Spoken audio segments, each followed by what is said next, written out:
Bestie. So, welcome to my mini vlog. So, for today's video, I'm gonna show you how we cook merienda dito sa Batangas.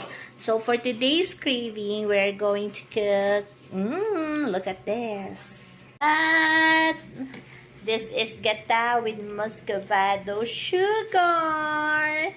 Yes. Kasi pag ikay nasa probinsya, hindi uso dito talaga yung bili ng bili. Magluluto na lamang kasi mas masarap at mas tipid at mas madami ka pang maluluto.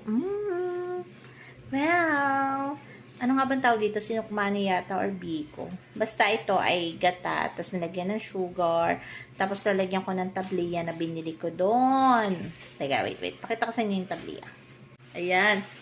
Uy, amoy tsokolate talaga. At parang dark chocolate talaga yung tableya natin na nabili.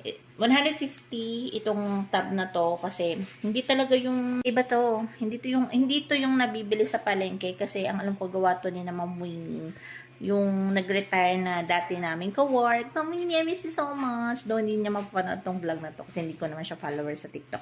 At baka nga walang TikTok si Madam. Pero sobrang sarap. Mapasok. Ayan. So, ito yung malakit natin. Pero nagtatalo kami dyan ni Mama kung ihahalo yan dun sa gata or lulubluban na lang mamaya nung may tsokolate. Tarap. Sarap talaga.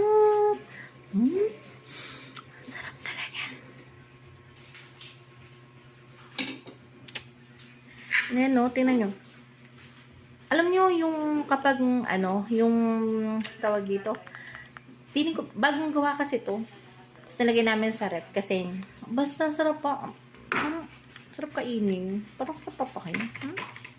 Magadi kita. No.